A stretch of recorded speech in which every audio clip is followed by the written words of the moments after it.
मैं जब भी ऑफिस से वापस आता तो मेरी पत्नी घर पर ना होती और रात में वापस आती। उसके आने पर मैं पूछता तो कहती कि अपने भाई के घर गई थी।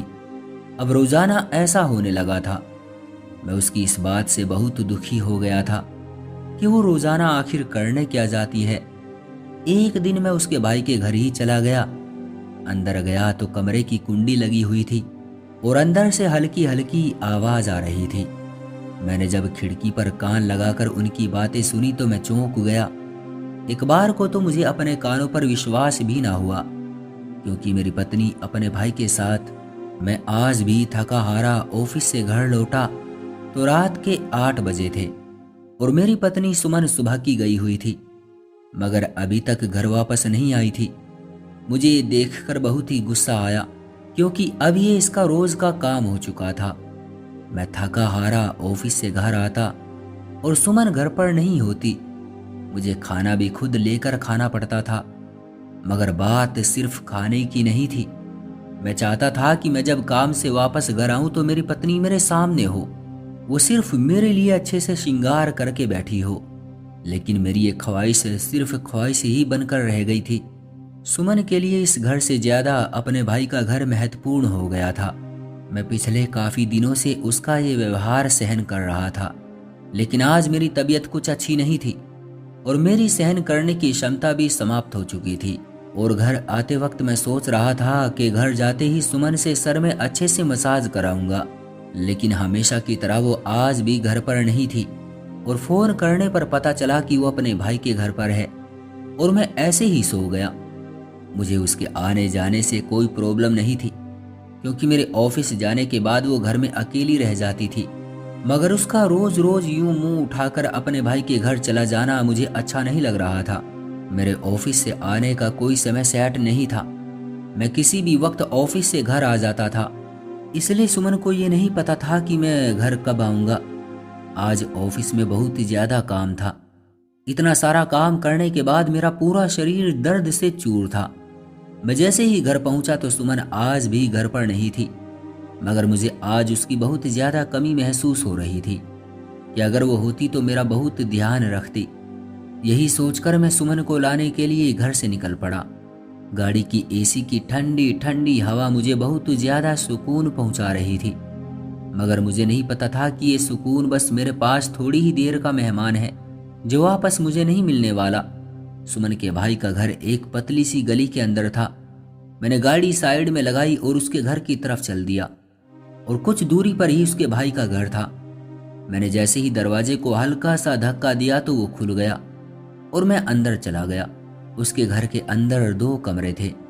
सुमन ने मुझे बताया था कि उसकी मम्मी की तबीयत ठीक नहीं रहती, इसलिए वो इतना रोज अपने घर जाती है। मैं सुमन की मम्मी के रूम में गया तो वो बहुत गहरी नींद में सो रही थी। मैंने उनको जगाना ठीक नहीं समझा, इसलिए मैं दूसरे कमरे की तरफ चला गया। मुझे लगा सुमन इसी कमरे में होगी, लेकिन इस कमरे का दरवाजा अंदर से बंद था। मैं गेट खटखटाने ही वाला था, मगर अंदर से आती आवाजों ने ही मेरी आंखें खोल दी और मुझे चौंका दिया, क्योंकि इनमें मुझे अपने नाम की भी आवाज आई थी। इनके इस तरह दरवाजा बंद करके बात करने से बहुत ज्यादा हैरानी हुई कि आखिर सुमन अपने भाई से क्या बात कर रही है। मैं तुरंत दरवाजे से हटकर उनकी बातें सुनने के लिए खिड़की पर पहुंच गया, और मैंने जैसे ही खिड़की से उन्हें देखा तो मेरे होश उड़ गए। मेरी पत्नी ने तो मुझे सर उठाने लायक भी नहीं छोड़ा था, और इनकी बातों ने मुझे जीते जी मार डाला था, क्योंकि कुछ सेकंड के लिए मैं बिल्कुल पत्थर बन चुका था और मैं चुपचाप वापस अपने घर आ गया।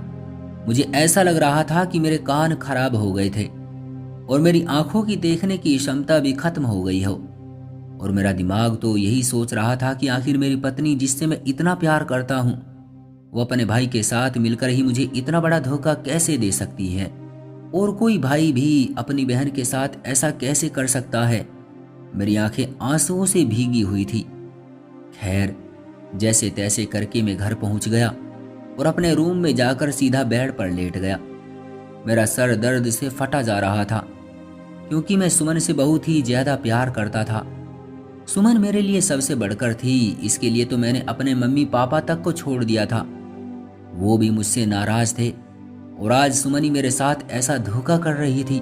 सुमन और मैं पहली बार मेरे ऑफिस में ही मिले थे। ये एक असिस्टेंट का इंटरव्यू करने के लिए आई थी। सुमन ने इससे पहले कोई जॉब नहीं की थी, तो मैंने इससे पूछा कि तुम्हें अचानक जॉब करने की क्या ज़रूरत पड़ गई। तो उसने मुझे बताया कि उसके घर में एक बीमार माँ है और उसका भाई है। भाई की सैलरी से उनका खर्च नहीं हो पाता, इसलिए मुझे जॉब करनी पड़ी। सुमन उस वक्त मुझे एक बहुत ही इंटेलिजेंट और अच्छी लड़की लगी थी, इसलिए मैंने उसे जॉब दे दी। सुमन सारा सारा दिन खूब मेहनत से काम करती और वो सुबह से लेकर शाम तक मेरे साथ होती। मुझे अब उसकी आदत पड़ चुकी थी। अगर वो किसी दिन ऑफिस ना आती तो मैं सारा दिन परेशान रहता और मेरा दिन भी नहीं कटता था। सुमन को मेरे ऑफिस में काम करते 6 महीने हो गए थे और मुझे सुमन पहले ही दिन से पसंद थी और इसकी मेहनत और काम की लगन ने तो मुझे इसका दीवाना बना दिया था। अगले दिन कुछ दिनों के बाद हम दोनों में नज़दीकियां बढ़ती गई और मैंने एक दिन सोच लिया कि अब मैं सुमन के बिना नहीं रह सकता और इससे ही शादी करूंगा। और मैंने सुमन से पूछा तो उसने थोड़ा हिचकिचाते हुए बोला कि उस पर उसकी बीमार माँ की जिम्मेदारी है, इस वजह से वो शादी नहीं कर सकती। मैंने उसे बोला कोई बात नहीं, तुम थोड़ा वक्त ले लो, मगर जवाब हाँ ही होना चाहिए और अपनी मम्मी की फिक्र मत करो। उनका खर्च और जिम्मेदारी जितनी तुम्हारी है उतनी ही मेरी भी होगी। मैंने सुमन का हाथ पकड़ा और कहा मैं तुम्हारा और तुम्हारी मम्मी का जिंदगी भर ख्याल रखूंगा, तुम्हें हर खुशी दूंगा, कभी भी किसी चीज की कोई कमी नहीं होने दूंगा। मेरी ये बात सुनकर सुमन का चेहरा खिल उठा और उसने शादी के लिए हाँ बोल दिया, मगर एक बार उसके घर जाकर उसके भाई और मम्मी से बात करने को बोलने लगी। मैंने उससे कहा कि मैं 1-2 दिन में अपने मम्मी पापा के साथ आकर तुम्हारे घर वालों से बात करूंगा। फिर मैंने सारी बात अपने मम्मी पापा को बताई तो उन्होंने साफ मना कर दिया और बोले शादी अपने बराबर के स्टेटस वाले लोगों में करना, ये कहाँ तुम शादी कर रहे हो। मैं सुमन की मोहब्बत में इतना डूब चुका था कि मैंने अपने मम्मी पापा का घर ही छोड़ दिया। मेरा काम पापा के काम से पहले ही अलग था, इसलिए मुझे कोई प्रॉब्लम नहीं हुई और मैंने अगले दिन ही एक बहुत बड़ा और अच्छा घर ले लिया और सुमन के घर खुद ही शादी की बात करने चला गया, क्योंकि मुझे यकीन था कि कुछ वक्त के बाद मेरे मम्मी पापा भी इस रिश्ते को अपना लेंगे। मैं सुमन के घर गया तो सच में उसकी माँ बहुत बीमार थी और सुमन के भाई ने कुछ देर मुझसे बात की और आखिर में शादी के लिए हाँ बोल दिया। फिर कुछ दिनों बाद हमारी शादी हो गई। हम दोनों बहुत ज्यादा खुश थे और मुझे अपने भाग्य पर गर्व हो रहा था, मगर वक्त हमेशा एक जैसा नहीं रहता। सुमन और मेरी शादीशुदा जिंदगी बहुत अच्छी चल रही थी और कुछ दिनों बाद ही सुमन अपनी मम्मी की बीमारी का बोलकर रोज रोज अपने घर जाने लगी। ज्यादातर तो सुमन अपने घर रहने के लिए ही जाती थी और मैं इतने बड़े घर में अकेला रह जाता था। मुझे सुमन की कमी बहुत ज्यादा सताती थी। मैं उन व्यक्तियों में से था जिनको घर आते ही अपनी पत्नी का चेहरा देखकर सुकून मिलता था। सुमन मेरी मोहब्बत ही नहीं बल्कि मेरी कमजोरी बन चुकी थी। उसके बिना मैं सारी सारी रात सो भी नहीं पाता था, लेकिन मुझे क्या पता था कि उसका इतना अपने भाई के घर जाने के पीछे का मकसद क्या है। मैं तो यही समझ रहा था कि वो अपनी बीमार माँ की देखभाल करने के लिए जाती है, लेकिन आज जब मैंने इसे कमरे में इसके भाई के साथ देखा और इनकी बातें सुनी तो मुझे अपनी आंखों पर भी विश्वास न हुआ और मेरे सर से प्यार का भूत भी उतर गया। मुझे सुमन की सारी सच्चाई पता चल गई थी। अभी मुझे घर आए 1 घंटा ही हुआ था कि सुमन भी घर आ गई और मुझे देखकर कहने लगी आप कब आए। अपने हाथों से मेरे जूते उतारने लगी, क्योंकि मैं जूते पहने पहने ही बेड पर लेटा हुआ था। वो मेरे जूते उतार रही थी और मैं उसे देखे जा रहा था और सोच रहा था कि अगर मैंने अपनी आंखों से सब कुछ नहीं देखा होता तो मैं कभी यकीन ही नहीं करता कि मुझसे इतनी मोहब्बत करने वाली मेरी पत्नी कभी मेरे साथ इतना बड़ा धोखा भी कर सकती थी। वो मुझसे बोलने लगी कि क्या हुआ है, तुम इतने चुप चुप क्यों हो। तो मैंने उसे बोल दिया कि सर में बहुत दर्द है।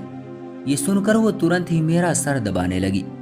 मेरी आंखें लाल हो रही थी, जिसे वो मेरे सर दर्द का कारण समझ रही थी, लेकिन उसे कहाँ पता था कि उसके आने से पहले मैं अपने भाग्य पर कितना रोया था। खैर, कुछ देर बाद सुमन सो गई, लेकिन अब मेरी नींद तो उड़ चुकी थी ना। मैं सुमन को अभी नहीं बताना चाहता था कि मैं उसकी सारी सच्चाई जान चुका हूँ, और मैं यही सोच रहा था कि मुझे आगे क्या करना है। अगले दिन मैं कुछ पेपर लेकर घर आया। मैंने वे पेपर सुमन के सामने रखे तो वो पूछने लगी, ये क्या है।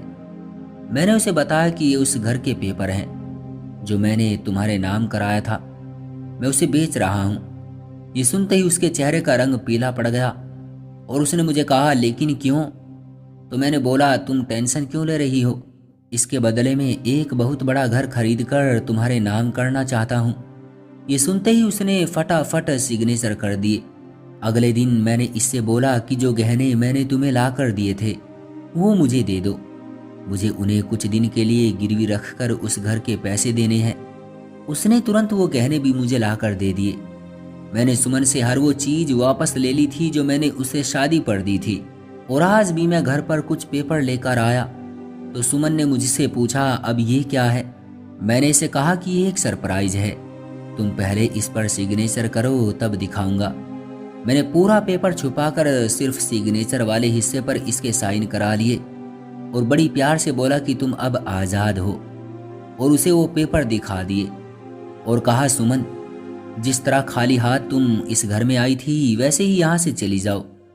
तलाक के पेपर देखते ही उसकी बुरी हालत हो गई, उसके पसीने छूट गए। मैंने तुम्हारी सच्चाई पहले ही जाननी चाहिए थी। मैंने तुम जैसी बेकार और एहसान फरामोश लड़की से शादी की और तुम्हें इतनी अच्छी जिंदगी दी, लेकिन अब मुझे सब कुछ समझ आ गया है। सुमन फटी फटी आंखों से मुझे देख रही थी। उसे विश्वास ही नहीं हो रहा था कि ये क्या हो गया है। वो मेरे पैरों में गिर गई और कहने लगी, ये आप क्या बोल रहे हैं? और आपने मुझे तलाक क्यों दी? मैं तो आपसे बहुत मोहब्बत करती हूँ। मैंने गुस्से से बोला, ये नाटक करना बंद करो, क्योंकि जिस दिन मेरे सर में दर्द था उस दिन मैं तुम्हें लेने तुम्हारे घर आया था और तुम अपने भाई के साथ कमरे में बंद थी और मैंने तुम्हारी सारी बातें सुन ली थी। तुम अपने भाई के साथ मिलकर मेरी सारी जायदाद अपने नाम करवाने के बाद मुझे मारने की प्लानिंग कर रहे थे, और तुम अपने भाई को उस मकान के पेपर दिखाकर ये पूछ रही थी कि इसकी क्या कीमत होगी। मैंने तुम्हें खुशी देने में कोई कमी नहीं रखी थी और इसके बाद भी तुम मुझे इतना बड़ा धोखा दे रही थी। मैं तो तुम्हारी मम्मी और भाई की भी पूरी देखभाल कर रहा था, लेकिन फिर भी तुमने मेरे साथ ऐसा करना चाहा। ये सुनकर सुमन का सर झुक गया और वो मुझसे माफ़ी मांगने लगी, लेकिन मेरे पास उसे माफ़ करने की कोई वजह नहीं थी, क्योंकि उसने ये सब सोच समझ कर किया था। मैंने इससे कहा कि जाने से पहले मुझे ये बताकर जा कि तुमने ऐसा क्यों किया। वो धीरे से बताने लगी, जिसे तुम मेरा भाई समझते हो मेरा बॉयफ्रेंड है, और उसे जब इस बात का पता लगा कि तुम एक बहुत अमीर व्यक्ति हो तो उसने मुझे अपने हुस्न के जाल में तुम्हें फंसाने को बोला। ये सच्चाई जानकर तो मैं और भी ज्यादा चौंक गया और मैंने सुमन को अपने घर से बाहर निकाल दिया और अगले दिन अपने मम्मी पापा के घर जाकर उनसे माफ़ी मांगी। मेरी जिंदगी में मैं बहुत ज़्यादा अकेला हो गया था, लेकिन इस कठिन वक्त में मेरे मम्मी पापा मेरे साथ थे और मैंने मम्मी पापा का दिल दुखाया था, इसलिए ही शायद मुझे इतनी बड़ी सज़ा मिली थी। इस बात को 3 महीने हो गए थे जब मुझे पता लगा कि सुमन का बॉयफ्रेंड भी उसे छोड़कर भाग गया है, क्योंकि वो खाली हाथ उसके पास गई थी और उसके पास उसे देने को कुछ भी नहीं था। इसलिए उसने सुमन से शादी करने से मना कर दिया था, इसलिए वो सुमन को छोड़कर भाग गया था। अगर सुमन उसे मेरे घर से पैसा गहने सब कुछ भी ले जाकर दे देती तो वो जब भी उसे छोड़कर भाग ही जाता, क्योंकि वो सुमन से सच्ची मोहब्बत करता ही नहीं था। एक झूठे व्यक्ति की मोहब्बत के लिए सुमन ने अपनी पूरी जिंदगी बर्बाद कर ली थी। मैं कभी कभी सोचता हूँ कि मैंने सुमन से बदला क्यों नहीं लिया, क्योंकि वो मुझे जान से मारना चाहती थी, लेकिन आज मुझे पता लग चुका था कि हर कर्म की सजा मिलती है। मैंने अपने मम्मी पापा का दिल दुखाया तो मुझे उसकी सजा मिली थी, क्योंकि सुमन ने मेरे साथ इतना बड़ा धोखा किया था, और सुमन ने मेरे साथ धोखा किया तो उसका बॉयफ्रेंड उसे छोड़कर भाग गया। उसे उसके किए की सजा मिल गई थी। किसी ने सच ही कहा है, जैसे कर्म करोगे वैसा फल मिलेगा, अच्छे का अच्छा और बुरे का बुरा। इसलिए दोस्तों, बुरे कर्म करने से बचो। तो दोस्तों, ये थी हमारी आज की कहानी। आपका क्या कहना है इस कहानी के बारे में? कमेंट करके हमें ज़रूर बताएं। वीडियो को लाइक करके चैनल को सब्सक्राइब कर लीजिए, साथ में घंटी को दबाकर ऑल पर कर लीजिए ताकि आने वाली वीडियो आपको तुरंत मिले। मुझे दीजिए अगली वीडियो तक इजाज़त, तब तक के लिए धन्यवाद।